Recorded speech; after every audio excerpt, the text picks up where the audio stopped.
Bonjour à tous. Aujourd'hui, nous allons faire le tuto du boléro Nicole. C'est un petit boléro forme boîte, court, avec des manches 3/4. On va le faire dans un polyester effet soie sauvage de mon stock. La première étape est d'assembler endroit contre endroit le devant avec le profil. On ouvre les coutures au fer. Puis, on assemble endroit contre endroit le dos avec le devant par les coutures d'épaule et les coutures de côté. On a assemblé endroit contre endroit le devant avec le dos par les coutures d'épaule et de côté. Et on a ouvert les coutures au fer. Maintenant, on va s'occuper des manches. Pour les manches, dans une manche tailleur, il y a deux parties, le dessous de manche et le dessus de manche. On assemble endroit contre endroit le dessous de manche avec le dessus de manche par les coutures de saignée et de coude. Et on ouvre les coutures au fer. Sur la tête de manche, on passe un fil de fronce. C'est-à-dire qu'on allonge le point de sa machine au maximum et on pique à 0,8 du bord de la tête de manche pour former le rond de l'épaule.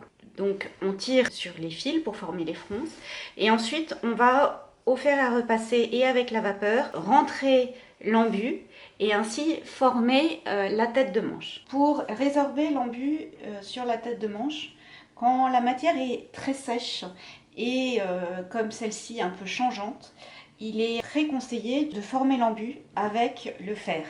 Pour cela, on utilise la vapeur et on forme des petits cercles sur la valeur de couture pour bien former la tête de manche.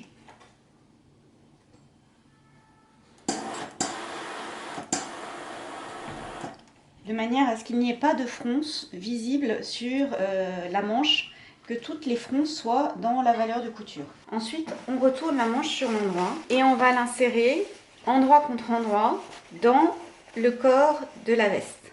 On fait correspondre les crans de montage. Donc le premier cran, c'est le cran de dessous de bras, puis le cran de tête de manche, puis tous les autres crans. Sur le devant, j'ai 2 crans et sur le dos, j'ai un cran.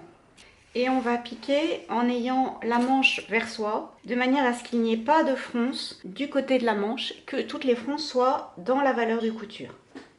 Sur l'endroit, on n'a pas de fronce. Et sur l'envers, donc on a les fronces. Maintenant, on va s'occuper de la doublure. Sur les milieux dos, on plie le milieu dos endroit contre endroit.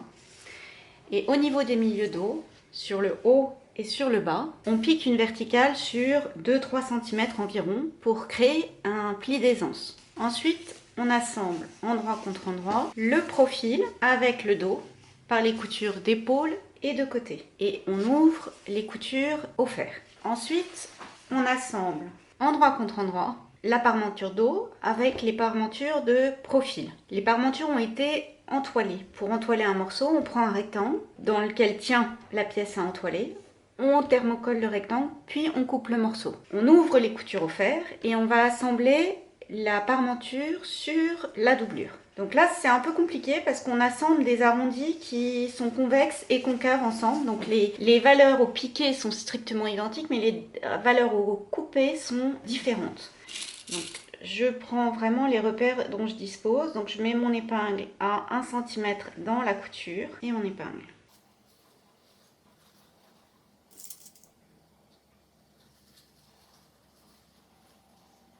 Donc, on met bien ces épingles à 1 cm du bord, là où les distances correspondent.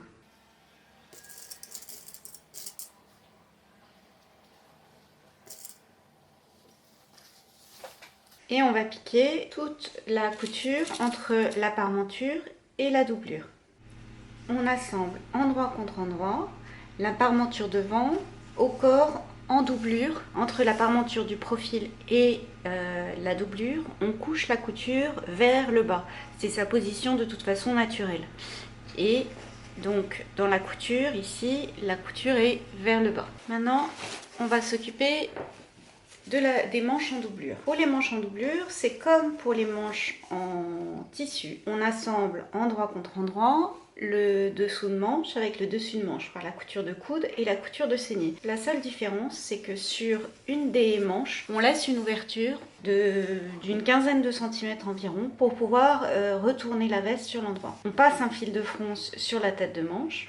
On tire sur les fils, donc il faut tirer de part et d'autre de la tête de manche sur le même fil, soit le fil de canette, soit le fil du dessus, mais en tout cas des deux côtés sur le même fil, sinon ça ne glissera pas. On retourne la manche sur l'endroit et on va l'insérer dans le corps en doublure. Comme pour les manches en tissu, on insère les manches en doublure dans le corps en doublure. On fait correspondre l'écran de montage. Il y en a 2 sur le devant et 1 sur le dos. On épingle tout autour de l'emmanchure et on pique à 1 cm en ayant la manche vers soi. On va assembler le corps en doublure avec le corps en tissu. On positionne endroit contre endroit le corps en tissu et le corps en doublure. On épingle tout autour de la veste, donc par le bord devant, par l'encolure. Pour faire correspondre les coutures, on met une épingle à 1 cm dans la couture et on va chercher son symétrique.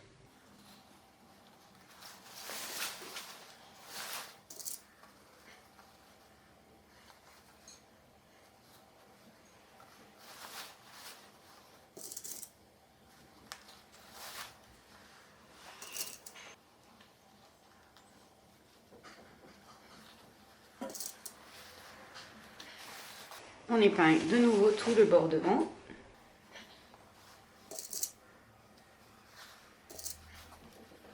Puis tout le bas de la veste.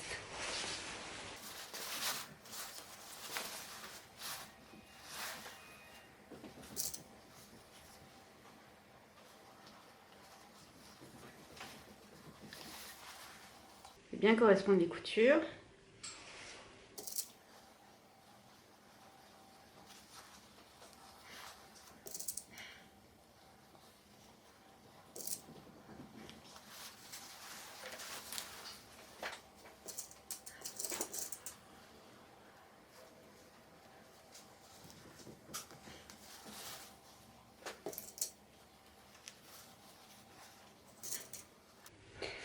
Et on va piquer tout le bas de la veste, tout le bord devant, toute l'encolure et de nouveau tout le bord devant. On fait une boucle. On crante les angles et les arrondis. Tout l'arrondi de l'encolure.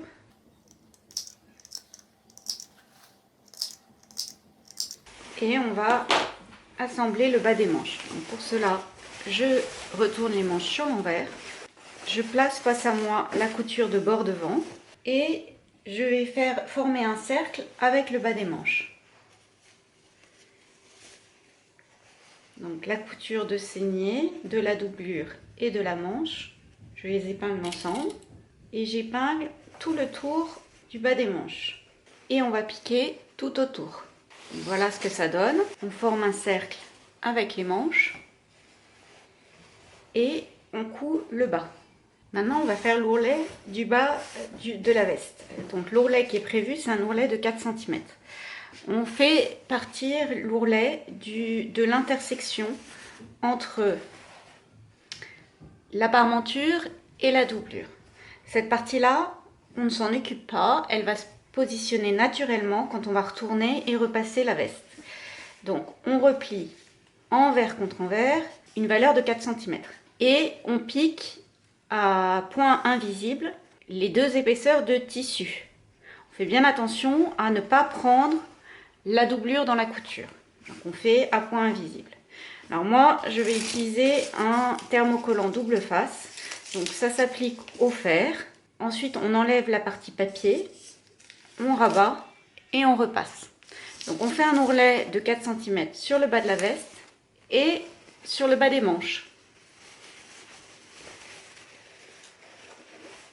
On va positionner les épaulettes. Alors là, en ce moment, je fais vraiment avec les moyens du bord. Donc c'est pas du tout ce que j'utilise d'habitude, mais on va faire avec. Donc on positionne le centre de l'épaulette sur la couture d'épaule et soit on pique à la main l'épaulette sur la valeur de couture, soit si votre machine accepte les épaisseurs, on peut la piquer à la machine. Donc on pique l'épaulette sur la valeur de couture de la tête de manche. On retourne la veste sur l'endroit en passant par le trou que l'on a laissé dans le bas des manches.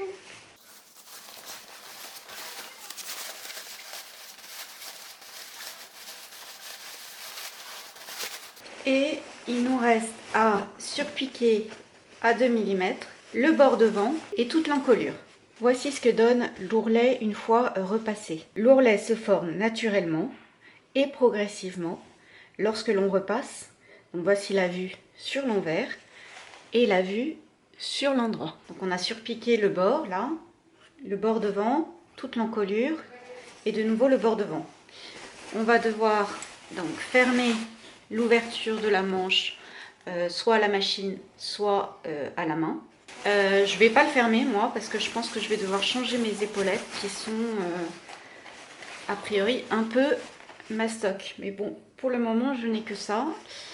Donc je ne vais pas fermer mon ouverture. Et petit boléro est terminé.